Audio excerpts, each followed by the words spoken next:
নিজেকে জীবনে কখনো ছোট ভাবতে নেই।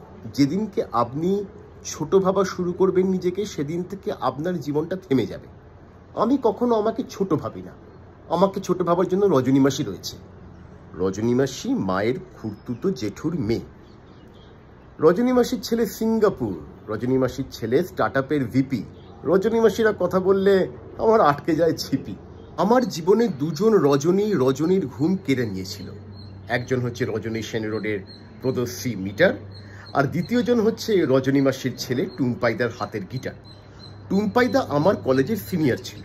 টুম্পাইদা যখন কলেজের ক্যান্টিনে গিটার নিয়ে গান করতো তখন মেয়েরা ওর চারিদিকে ভিড় করত, আর আমি যখন ভিড় বাসে উঠতাম মেয়েরা আমাকে দেখে মুখ ঘুরিয়ে নিত।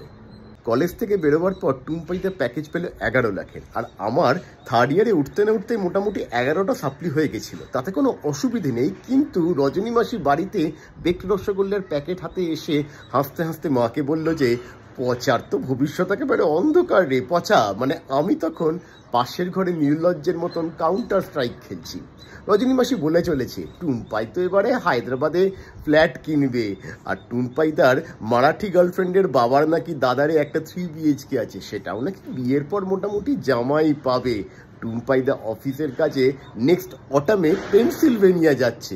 আমি তখন গুগলে সার্চ করছি যে অটম মানে কি, শরৎ না বসন্ত। যেই শিওর হয়ে নিলাম শরৎ, ওরকম কানে পেন্সিলটা খুঁচিয়ে পেনসিলভেনিয়াকে স্ট্রাইক আউট করে দিলাম।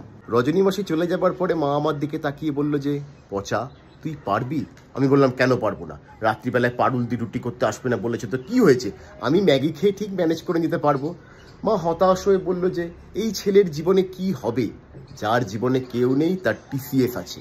TCS অর্থাৎ টি, কফি আর সঙ্গদোষ। আমার বন্ধু অরিত্র আমাকে বললো যে তুই কতদিন স্কুটি চালাবি, তোর নিজের অডি চালাতে ইচ্ছে করে না? আমি বললাম যে আমার তো পরের অডি চালাতেও ইচ্ছে করে না, কারণ আমি তো গাড়ি চালাতেই জানি না। যাই হোক, অরিত্র বললো যে জীবনে বেশি কিছু করার দরকার নেই, খালি 3টে ছেলেকে তোর সঙ্গে যোগ করতে হবে, ব্যাস, তাহলেই তুই প্রচুর টাকা পেয়ে যাবি। আমি অরিত্রর কথা মতন 3টে ছেলের খোঁজ করতে শুরু করলাম। কলেজের বান্ধবীরা বললো যে খুঁজছিস যখন তখন আরও কয়েকটা ছেলের খোঁজ কর, তাহলে পরের ভ্যালেন্টাইনে বয়ফ্রেন্ডের ব্যবস্থা হয়ে যাবে। কিন্তু কোনো ছেলেই আমার সঙ্গে আসতে চাইলো না, খালি বাবার স্কুটির তেলের খরচটা বেড়ে গেল। বাবা বললো যে আর তোমাকে আমি স্কুটির চাবি দিচ্ছি না। টুম্পাইদা ততদিনে মারাঠি ছেড়ে চণ্ডীগড়ের মেয়ে ধরেছে। রজনী মাসি মাকে ভিডিও কল করে বলছে যে এই মেয়ের বাবার নাকি পাঞ্জাবে গন্নার ক্ষেত রয়েছে। আমার বাবা শুনে বলছে যে আমাদের পাড়ার গণপতি প্রমোটারি করে পাঞ্জাবে ক্ষেত তৈরি করে নিল, আর আমি সারা জীবন রেলে কাজ করে কি করলাম না, ব্যাংকে গিয়ে খালি পাস বই আপডেট করালাম।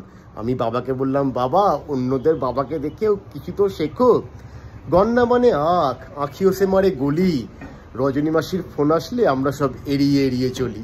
চাকরি করবো বলে বিপিও ঢুকলাম, কাজ করতে করতে আমার বিপিও বেড়ে গেল। ওদিকে টুম্পাইতে চলে গেল সিঙ্গাপুরে, আর আমি বিকেলবেলাতে সিঙ্গারার ভেতরে কি পুর দিচ্ছে সেটা খুঁজেই বেশ খুশিতে থাকি। মাকে ফোন করে রজনী মাসি জিজ্ঞেস করে পচা কি কাজ করছে রে, কত পাচ্ছে?